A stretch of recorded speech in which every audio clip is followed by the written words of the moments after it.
Hi, it's Patrick Hutzel from IntensiveCareHotline.com, where we instantly improve the lives for families of critically ill patients in intensive care so that you can make informed decisions, have peace of mind, real power, real control, and so that you can influence decision making fast, even if you're not a doctor or a nurse in intensive care.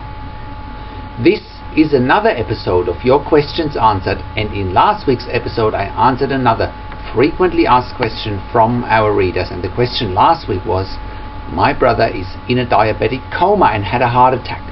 Now he's not waking up. Does he have brain damage? You can check out the answer to last week's question by clicking on the link below this video. In this week's episode of Your Questions Answered, I want to answer another question from one of our readers, and the question this week is: my 23-year-old son has an acquired brain injury.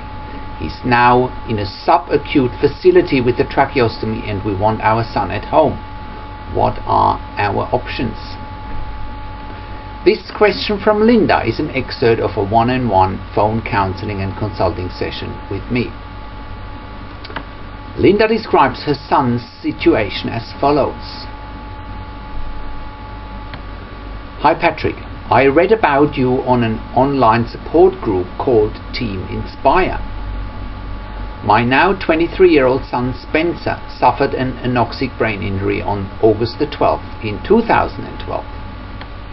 He is currently in a long-term subacute care facility, and he has been for the last 3 years. They do nothing in the way of rehabilitation. We live in San Diego, California.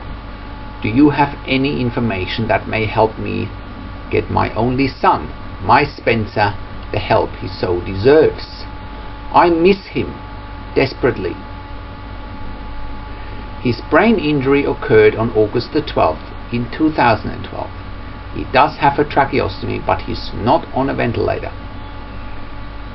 He's on a feeding tube. He opens his eyes, responds to us, but he isn't mobile at all. They used to get him into a cherry chair, but not anymore. His quality of life is dreadful in this subacute facility, and I believe it can be improved if he could go home with the right support. We live an hour away from the subacute facility, and therefore traveling and spending time with him takes time. It's also why we want him at home. We live in a very small one-bedroom house. I was told that we would have to have a bathroom that has an handicapped accessible shower, which we don't have, in order to bring him home, which is what I want so badly. He needs to be home with us. I know he's awake and he can see, hear and feel us. He's just trapped inside of his body. Any help and advice would be so much appreciated. From Linda. So here is my response to Linda. Hi Linda, thank you for your questions and thank you for using my one-on-one phone and Skype counseling and consulting service. I'm very sorry to hear that your 23-year-old son Spencer is in such a difficult situation. It's very sad to hear that the long-term care facility is doing no rehabilitation. It's also very sad to hear that young people like Spencer get institutionalized so early on in life. It's very sad, and I believe a big shift towards home care and institutionalized care is vital. If your son has been hospitalized and institutionalized since 2012, why are they not sending him home with specialized care? From what you are describing and from my perspective, there is absolutely no reason why your son can't be at home, despite the challenges he's facing. The reason I'm saying this so confidently is that I run my own nursing service here in Melbourne, Australia. We provide intensive home care nursing services for long-term ventilated intensive care patients with tracheostomy, whom, if not at home, would be in intensive care instead.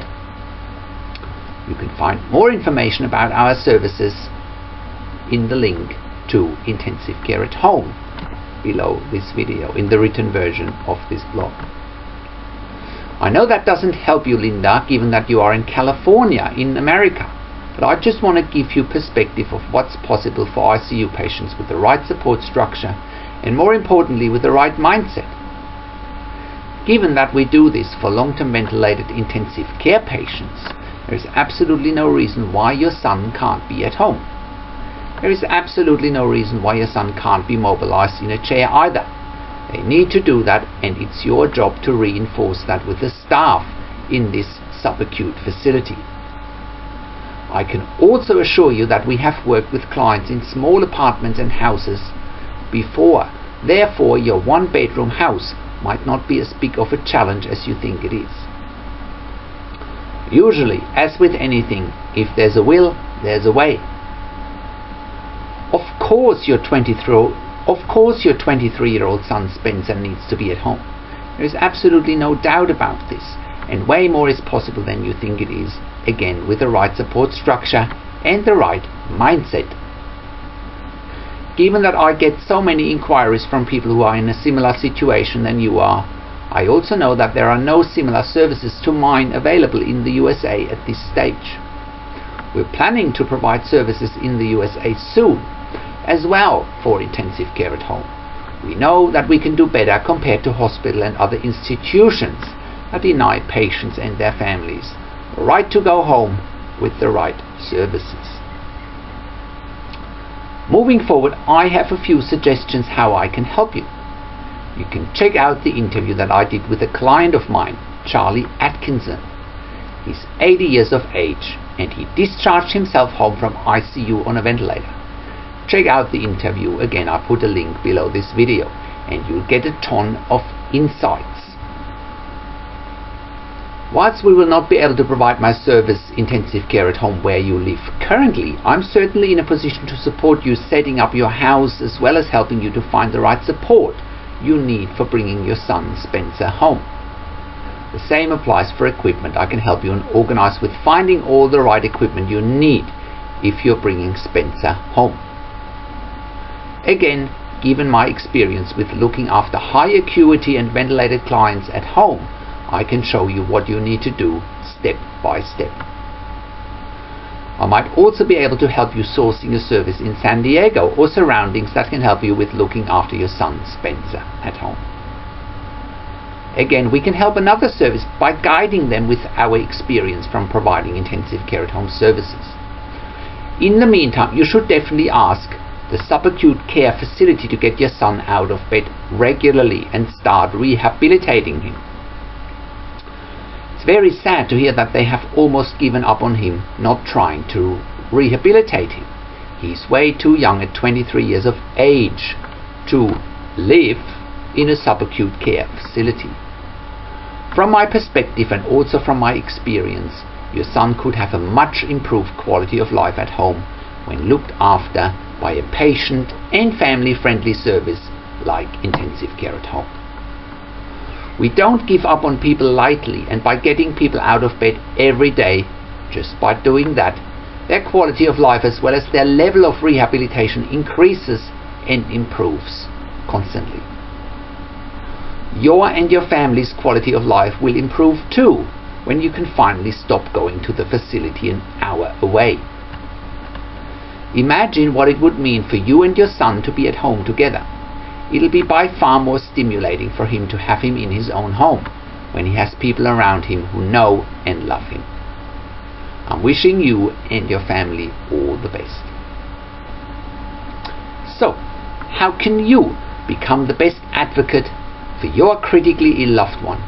Make informed decisions, get peace of mind, control, power and influence quickly whilst your loved one is critically ill in intensive care. You get to that all-important feeling of making informed decisions, get peace of mind, control, power and influence when you download your free Instant Impact Report now by entering your email below. In your free Instant Impact Report, you learn quickly how to make informed decisions, get peace of mind, real power and real control, and how you can influence decision making fast whilst your loved one is critically ill in intensive care. Your free instant impact report gives you in-depth insight that you must know whilst your loved one is critically ill or is even dying in intensive care. Sign up and download your free instant impact report now by entering your email below. In your free instant impact report, you learn how to speak the secret intensive care language so that the doctors and the nurses know straight away that you are an insider and that you know and understand what's really happening in intensive care. In your free report, you will also discover how to ask the doctors and the nurses the right questions. Discover the many competing interests in intensive care and how your critically ill loved one's treatment may depend on those competing interests. How to eliminate fear, frustration, stress, struggle and vulnerability even if your loved one is dying. You get 5 mind-blowing tips and strategies helping you to get on the right path to making informed decisions, get peace of mind, control, power and influence in your situation. You'll get real-world examples that you can easily adapt to your and your critically ill loved one's situation. How to stop being intimidated by the intensive care team and how you will be seen as equals. You'll get crucial behind-the-scenes insight so that you know and understand what's really happening in intensive care and how you need to manage doctors and nurses in intensive care, and it's not what you think. Thank you for tuning into this week's Your Questions Answered episode, and I'll see you again next week in another update. Make sure you also check out our blog section for more tips and strategies, or simply send me an email to support@intensivecarehotline.com with your questions, or you can call me. Find phone numbers on our contacts tab. Also, check out our ebook section where you get more ebooks, videos and audio recordings, and where you can also get one-on-one counseling and consulting with me via Skype, over the phone or via email by clicking on the products tab. This is Patrick Hutzel from intensivecarehotline.com, and I'll see you again next week in another update.